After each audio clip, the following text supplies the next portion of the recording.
Senhor presidente, senhoras e senhores parlamentares e todos que nos acompanham nesse instante pela TV Câmara. Não há dúvidas de que não só no Brasil, mas também nas cidades onde nós moramos, como é o caso da minha Ribeirão Preto, após atravessarem essa crise, que tem várias faces, nós temos plena convicção que nós sairemos mais fortalecidos. O mais importante é que o país está se livrando de um mal, de um projeto de poder que deturpou valores, que destruiu a nossa economia e que permitiu que a corrupção se incrustasse no Estado brasileiro. O processo de impeachment contra a presidente Dilma Rousseff, que caminha para o seu desfecho no Senado Federal, mostrou que a democracia brasileira é suficientemente madura para suportar o segundo afastamento de um presidente da República em um período de 24 anos. Mostrou que as instituições estão em pleno funcionamento e houve, desde o início do processo, o cumprimento estrito do rito definido pelo Supremo Tribunal Federal à luz da nossa Constituição. A presidente afastada teve assegurado o seu pleno direito de defesa.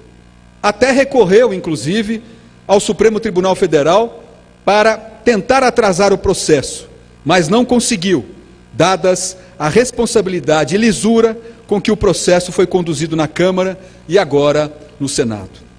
Há poucos dias da decisão, que creio deverá afastar Dilma definitivamente, não há dúvidas de que ela cometeu crime de responsabilidade ao atropelar as atribuições do Congresso com os decretos de suplementação de verbas sem autorização legislativa e ao recorrer a maquiagens contábeis, chamadas de pedaladas fiscais. O relatório apresentado ontem pelo senador Antônio Anastasia na Comissão de Impeachment do Senado acolheu as duas denúncias sobre os decretos e sobre as pedaladas fiscais. E dessa forma, restou caracterizado que há base jurídica suficiente para o afastamento definitivo de Dilma. O relator concluiu que a presidente afastada atentou contra a Constituição e, portanto, deve ser submetida ao julgamento final pelo plenário do Senado. Sendo o impeachment um processo jurídico e político, ela será julgada pelo conjunto da obra, uma obra nefasta que lançou o Brasil ao fundo do poço. Os indicadores econômicos, ainda divulgados nessa semana e na semana passada, mostram que no primeiro semestre deste ano, o raio-x da gravidade da situação é muito grande.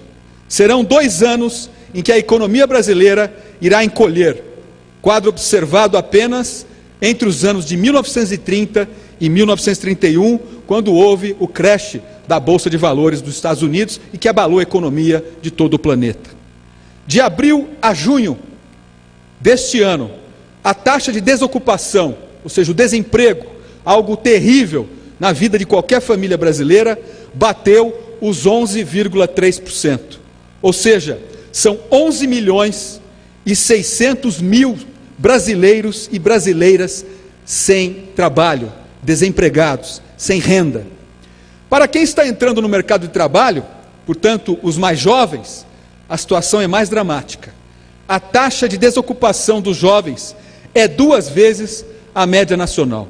Nós estamos falando aqui dos jovens até com 24 anos, aqueles do primeiro emprego, aqueles que estão começando a vida, já começam numa situação de extrema dificuldade de arrumar o seu primeiro emprego ou de voltar ao mercado de trabalho. É necessário ressaltar aqui um fato importante, iniciativas importantes, como são as FATECs, lá no meu estado de São Paulo, inauguradas e multiplicadas pelo governador Geraldo Alckmin, as chamadas faculdades de tecnologia. São cursos técnicos e de tecnólogos de 3 anos, curso superior, gratuito, e que tem, além da alta qualidade e por serem de graça, como temos recentemente inaugurado agora em Ribeirão Preto, a nova FATEC, já tem 4 turmas já estudando, eles conseguem uma façanha muito importante. De cada 10 jovens que se formam nas FATECs do estado de São Paulo, 9 saem empregados. Por quê? Porque tem uma formação tecnológica de altíssima qualidade e o mercado de trabalho vai lá e rapidamente absorve essa moçada. Portanto, esse tipo de iniciativa deve ser multiplicado não só por São Paulo, mas para o resto do Brasil. Ainda sobre economia, só no primeiro semestre o mercado de trabalho fechou agora de janeiro a junho de 2016, 532 mil vagas com carteira assinada. Ora, no ano passado foram mais 1,5 milhão de postos de trabalho perdidos. Com isso, o desemprego aumenta, a renda diminui, o consumo cai, a indústria produz menos e a arrecadação de impostos despenca. No primeiro semestre, a arrecadação federal recuou 7,3%, o pior resultado dos últimos 6 anos. O efeito disso é que os governos perdem a capacidade de investimentos em obras e serviços públicos. É um círculo vicioso que penaliza as pessoas, especialmente e infelizmente as pessoas que mais precisam, mas que com a troca de governo começou agora a ser revertido nesses últimos 2 a 3 meses. A nova equipe do atual governo é uma equipe mais experiente, que traz mais esperanças.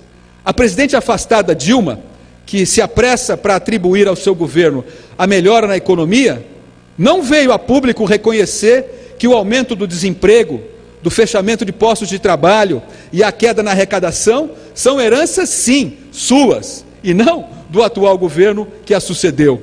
O fato é que será necessário um bom tempo para recuperar os atrasos e os estragos realizados por esses 13 anos e pouco de governo petista. O julgamento que o PT e o governo Dilma enfrentam hoje pelo Congresso e, consequentemente, pela sociedade brasileira, é o resultado do que plantaram ao longo desses anos. A propaganda petista e a desonestidade de tentar levar os brasileiros na conversa não resistiram à caótica realidade das gestões do PT. O governo Dilma e o PT enganaram os brasileiros, reelegeram-se mentindo ao país e com uma campanha financiada com propina do Petrolão. Esconderam que o país estava quebrado e, para maquiar as contas públicas, recorreram às pedaladas fiscais. Do que prometeram, fizeram o contrário. O partido que se dizia ser dos trabalhadores é hoje o partido cujo governo foi perverso ao reduzir direitos em plena recessão e, portanto, quando as famílias mais precisavam dessas garantias.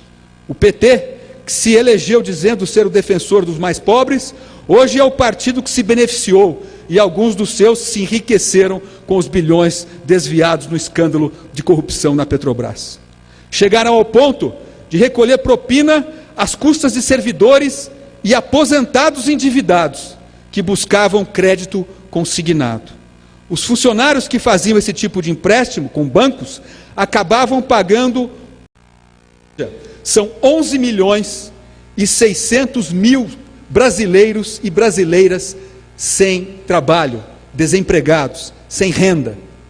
Para quem está entrando no mercado de trabalho, portanto, os mais jovens, a situação é mais dramática. A taxa de desocupação dos jovens é 2 vezes a média nacional. Nós estamos falando aqui dos jovens até com 24 anos, aqueles do primeiro emprego, aqueles que estão começando a vida, já começam numa situação de extrema dificuldade de arrumar o seu primeiro emprego ou de voltar ao mercado de trabalho. É necessário ressaltar aqui um fato importante, iniciativas importantes, como são as FATECs, lá no meu estado de São Paulo, inauguradas e multiplicadas pelo governador Geraldo Alckmin, as chamadas faculdades de tecnologia. São cursos técnicos e de tecnólogos de 3 anos, curso superior, gratuito, e que tem, além da alta qualidade e por serem de graça, como temos recentemente inaugurado agora em Ribeirão Preto, a nova FATEC, já tem 4 turmas já estudando, eles conseguem uma façanha muito importante. De cada 10 jovens que se formam nas FATECs do estado de São Paulo, 9 saem empregados. Por quê? Porque tem uma formação tecnológica de altíssima qualidade, e o mercado de trabalho vai lá e rapidamente absorve essa moçada. Portanto, esse tipo de iniciativa deve ser multiplicado não só por São Paulo, mas para o resto do Brasil. Ainda sobre economia, só no primeiro semestre o mercado de trabalho fechou, agora de janeiro a junho de 2016, 532 mil vagas com carteira assinada. Ora, no ano passado foram mais 1,5 milhão de postos de trabalho perdidos. Com isso, o desemprego aumenta, a renda diminui, o consumo cai, a indústria produz menos e a arrecadação de impostos despenca. No primeiro semestre, a arrecadação federal recuou 7,3%, o pior resultado dos últimos 6 anos. O efeito disso é que os governos perdem a capacidade de investimentos em obras e serviços públicos. É um círculo vicioso que penaliza as pessoas, especialmente e infelizmente as pessoas que mais precisam, mas que com a troca de governo começou agora a ser revertido nesses últimos 2 a 3 meses. A nova equipe do atual governo é uma equipe mais experiente, que traz mais esperanças. A presidente afastada Dilma, que se apressa para atribuir ao seu governo a melhora na economia, não veio a público reconhecer que o aumento do desemprego, do fechamento de postos de trabalho e a queda na arrecadação são heranças, sim, suas, e não do atual governo que a sucedeu. O fato é que será necessário um bom tempo para recuperar os atrasos e os estragos realizados por esses 13 anos e pouco de governo petista. O julgamento que o PT e o governo Dilma enfrentam hoje pelo Congresso e, consequentemente, pela sociedade brasileira, é o resultado do que plantaram ao longo desses anos. A propaganda petista e a desonestidade de tentar levar os brasileiros na conversa não resistiram à caótica realidade das gestões do PT. O governo Dilma e o PT enganaram os brasileiros, reelegeram-se mentindo ao país e com uma campanha financiada com propina do Petrolão. Esconderam que o país estava quebrado e, para maquiar as contas públicas, recorreram às pedaladas fiscais. Do que prometeram, fizeram o contrário. O partido que se dizia ser dos trabalhadores é hoje o partido cujo governo foi perverso ao reduzir direitos em plena recessão e, portanto, quando as famílias mais precisavam dessas garantias. O PT, que se elegeu dizendo ser o defensor dos mais pobres, hoje é o partido que se beneficiou e alguns dos seus se enriqueceram com os bilhões desviados no escândalo de corrupção na Petrobras. Chegaram ao ponto de recolher propina às custas de servidores e aposentados endividados que buscavam crédito consignado. Os funcionários que faziam esse tipo de empréstimo com bancos acabavam pagando R$1 por mês como taxa de administração. 30 centavos era o custo real do serviço. Os outros 70 centavos restantes caíam no cofre da propina e assim recolheram R$100 milhões. O PT, que antes se autoproclamava o partido da ética, hoje é o partido do mensalão, do petrolão, e que se instalou uma organização criminosa no Estado brasileiro como forma de financiar o seu projeto de poder. Portanto, senhoras, senhores, quem mente ao país, quem não respeita a Constituição, quem ataca as instituições, quem tenta atrapalhar a justiça, como fez Dilma ao tentar nomear Lula ministro para tirá-lo do alcance do juiz Sérgio Moro, não pode estar à frente de um país. Quem semeou a mentira, a injustiça, a soberba, quem quis dividir o país, quem se aproveitou da fé e da esperança dos brasileiros e depois os enganou, os traiu, merece um julgamento à altura. Ninguém escapa de prestar contas dos seus atos. E pelos crimes já comprovados, que se somam ao conjunto de uma obra que prejudicou o Brasil e os brasileiros, não tenho dúvidas de que este ciclo pernicioso está com seus dias contados. Além do processo de impeachment, a Operação Lava Jato deixará um legado de extrema importância para o país ao combater a impunidade e a reafirmar que deveria ser óbvio que a lei vale para todos. Expôs à sociedade o esquema de corrupção que o PT instalou inicialmente na Petrobras e que se ramificando em outros setores. Mostrou que enquanto faltavam recursos na educação e muitas pessoas esperavam por um atendimento médico deitadas no chão dos postos de saúde do Brasil afora, bilhões de recursos públicos eram desviados para financiar um projeto de poder e para enriquecimento pessoal. O ex-presidente Lula se acha acima da lei e se autoclassifica como a viva alma mais honesta neste mundo, foi transformado em réu pela primeira vez em uma ação penal por tentar sabotar a Lava Jato. Segundo as investigações, ele teria ajudado a arquitetar um plano de fuga para Nestor Cerveró, ex-diretor da Petrobras e operador de propina. Além desse processo, Lula é alvo de outras investigações, que apura tráfico de influência internacional, corrupção e lavagem de dinheiro, envolvendo o sítio em Atibaia e o triplex no Guarujá. Em vez de se defender aqui, Lula vai à ONU, à Organização das Nações Unidas, acusar o juiz Sérgio Moro e os seus procuradores da Lava Jato de persegui-lo. O fato é que a Operação Lava Jato deve prosseguir, doa a quem doer. Ao final das investigações, o Brasil terá dado passos decisivos no combate à impunidade, na melhoria da aplicação dos recursos públicos, na credibilidade e na imagem do Brasil lá fora. E ressalto o que disse anteriormente. Ao revelar o Petrolão, a Lava Jato mostrou que é fundamental para o país se livrar de um projeto de poder que colocou o Brasil na contramão do mundo. As 10 medidas de corrupção que este Congresso e esta Câmara agora estão tratando. É um dos legados mais importantes da Lava Jato. Na verdade, elas chegaram a esta casa, essas medidas, com o apoio de mais de 2 milhões de brasileiros por meio do belíssimo trabalho do Ministério Público Federal. Essas medidas, que estão sendo analisadas aqui por uma comissão especial, permitem estabelecer travas contra a corrupção e outros crimes contra o patrimônio público, o enriquecimento ilícito de agentes, buscar o aumento da eficiência da justiça, assegurar a devolução do dinheiro desviado e a responsabilização, inclusive, dos partidos políticos. São, assim como o impeachment e a própria Lava Jato, um desejo da sociedade. E esta casa, esta Câmara, não pode ignorar a vontade daqueles que representa.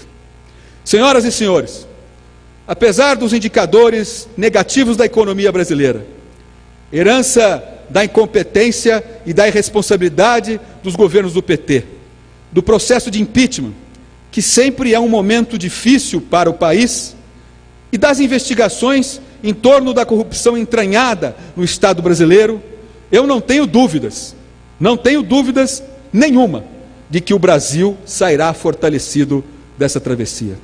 Estamos deixando para trás um projeto que atrasou o país, que arruinou a nossa economia. Estamos restaurando valores que foram desprezados ao longo desses últimos 13 anos, que imperaram o vale-tudo, o oportunismo e a mentira em que os brasileiros financiaram, sem saber e sem concordar, um partido e seus planos de poder. As eleições municipais estão aí e são parte importante desse processo de fortalecimento do Brasil. Como dizia sempre o nosso saudoso governador paulista, Franco Montoro, o cidadão não mora na União ou no Estado, mas no município, nas cidades. E será nas cidades que grandes mudanças poderão acontecer. O cidadão e a cidadã brasileira estão cada vez mais atentos. Não toleram mais promessas que nunca se cumprem. Sabe o que é possível fazer e o que não é.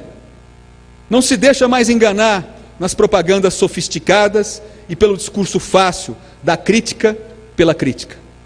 Cobra resultados porque sabe que é ele quem financia os governos e os governantes. E aqui lembro, líder Embaçaí, de uma frase sempre dita pelo nosso também saudoso governador Mário Covas, de que o povo nunca erra, o povo sempre acerta, desde que ele tenha todas as informações.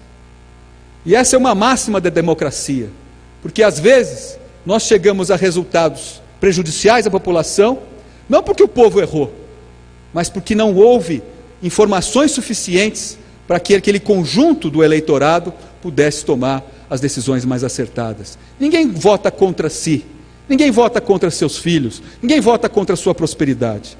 E quanto mais democracia, quanto melhores informações e educação, mais habilidade vai ter o eleitorado brasileiro para escolher melhor. E uma outra coisa importante, que o dinheiro público pertence a todos e, portanto, precisa ser bem aplicado.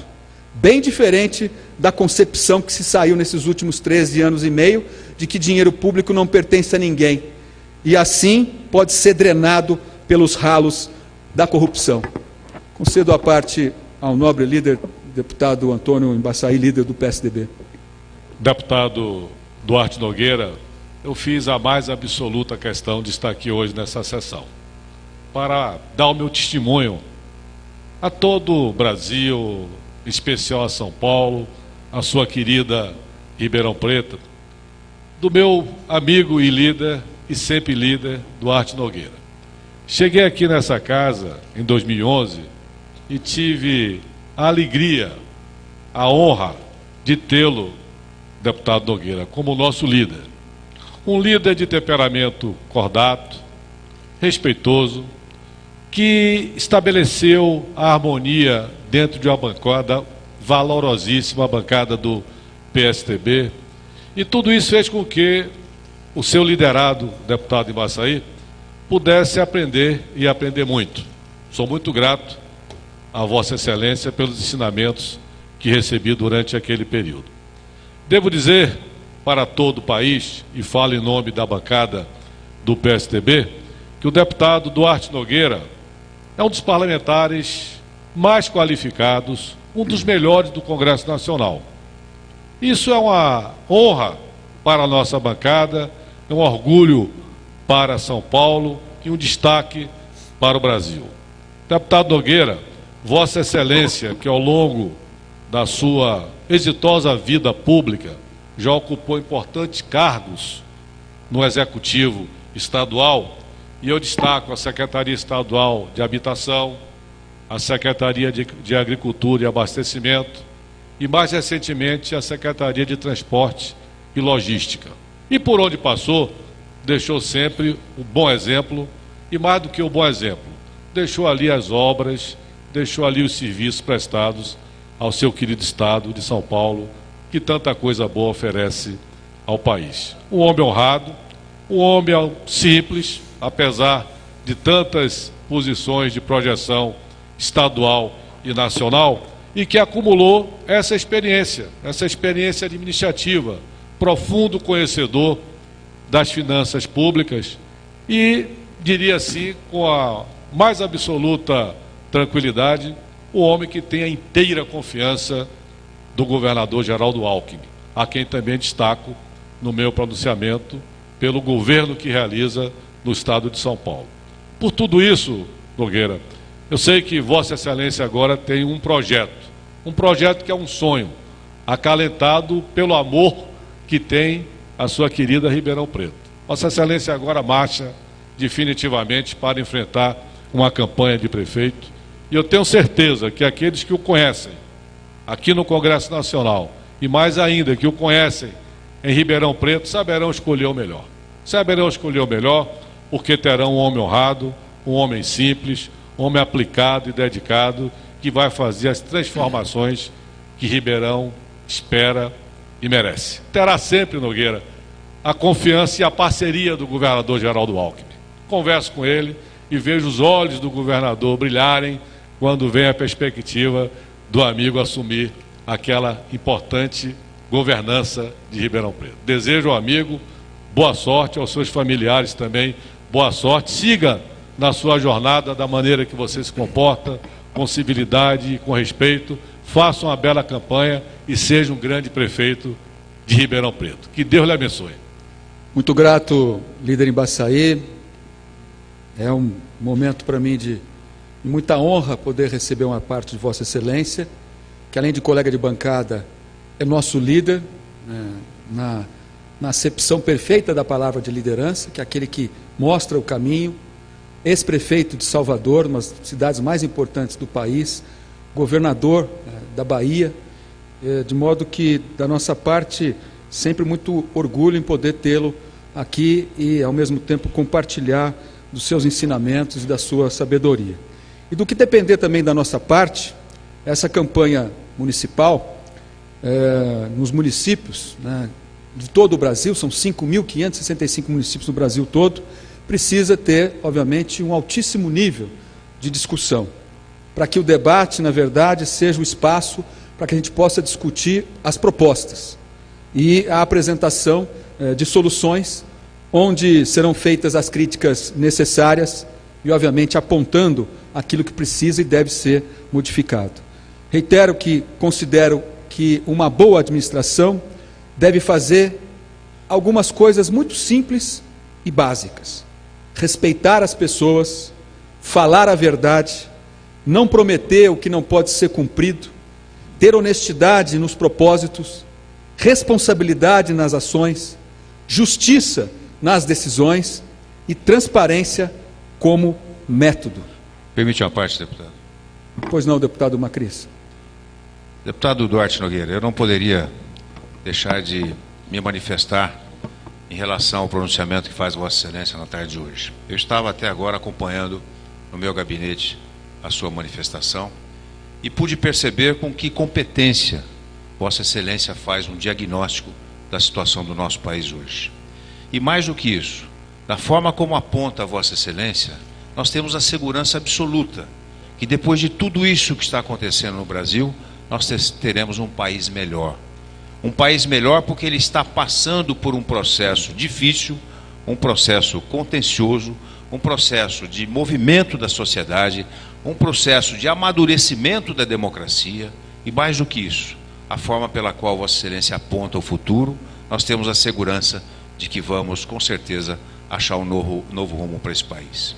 Tudo o que aconteceu até o presente momento, os movimentos sociais, a posição desse parlamento, deputado Embaçaí, que Vossa Excelência tão bem representa aqui dentro, caça uma presidente da República, está prestes a caçar o seu próprio presidente, seu ex-presidente. Portanto, dá uma demonstração clara de que está em sintonia com a sociedade. É exatamente isso que Vossa Excelência faz na tribuna de hoje. Eu quero cumprimentá-lo, porque conheço-o há muito tempo, sei da competência que Vossa Excelência tem em São Paulo. São Paulo é muito grato em ter Vossa Excelência como representante deste país aqui no Parlamento Brasileiro e, com certeza, São Paulo o agasalhará novamente nesses seus novos projetos. Portanto, fica aqui um grande abraço a Vossa Excelência e parabéns pela manifestação dessa tarde. Muito obrigado, deputado Macris. Eu vou caminhando aqui para a conclusão e, antes de concluir, também vou conceder a parte ao nobre deputado Isalci, que é aqui nosso colega deputado federal do Distrito Federal. Por fim, momentos de crise, como que o Brasil e as nossas cidades estão enfrentando, requerem muito trabalho, paciência, dedicação, experiência acumulada. Não há espaço, nesse momento no Brasil, para improvisos, aventuras, ou para ficar só na falação. Nós temos que, à medida com que estabelecemos projetos que são de interesse comum para uma coletividade, nós temos que incentivar as chamadas pessoas afirmativas.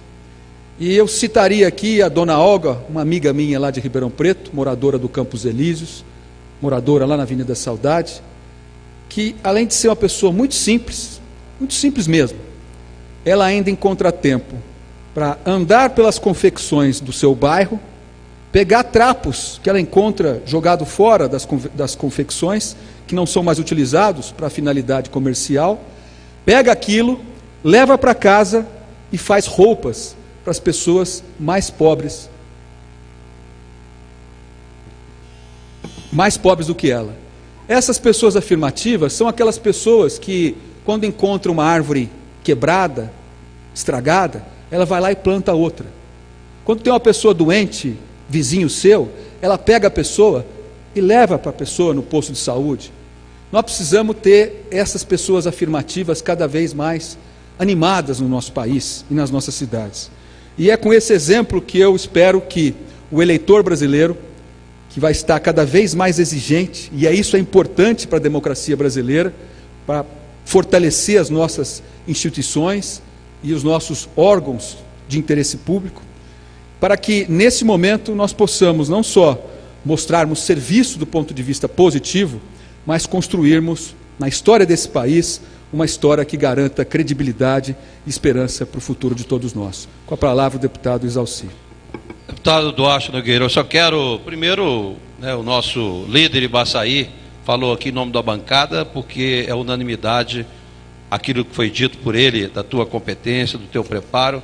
Eu só quero aproveitar a oportunidade para agradecer. Eu também tive o privilégio, em 2011, de ser liderado por Vossa Excelência. Então, aprendi muito. Eu sei que Vossa Excelência, a partir de janeiro, tenho certeza absoluta que Vossa Excelência estará no Executivo. E são poucas as pessoas que têm o preparo para ser legislativo e executivo, e Vossa Excelência demonstrou que é competente tanto no Executivo quanto no Legislativo. Tenho certeza que Ribeirão Preto saberá reconhecer e precisará de Vossa Excelência para realmente passar para a sociedade, o povo, realmente aquilo que ele merece, e a tua competência, eu tenho certeza que o povo saberá reconhecer e eleger o prefeito para conduzir o processo em Ribeirão Preto. Parabéns a Vossa Excelência e obrigado por tudo que Vossa Excelência nos ensinou aqui nessa casa. Muito obrigado. Parabéns. Obrigado, deputado Exalci. E agradeço e retribuo também que aprendi muito com Vossa Excelência, com todos os colegas da nossa bancada. Aliás, a bancada do PSDB é uma bancada de líderes. Circunstancialmente, num determinado momento, nós nos reunimos para escolher qual de nós irá nos liderar, né? E eu sempre digo que o líder, ele é apenas a engrenagem mais aparente de toda uma estrutura muito bem organizada, que vai com o legado e a responsabilidade de cada parlamentar da nossa bancada, de cada funcionário da liderança, que funcionando todos de uma maneira bastante organizada, nos permite prestar um serviço com dignidade para o nosso país. E encerro dessa maneira a minha manifestação no dia de hoje, mais uma vez agradecendo o deputado Luiz Couto, que presidiu a sessão, e todos aqueles que nos acompanharam nesses instantes. Muito obrigado.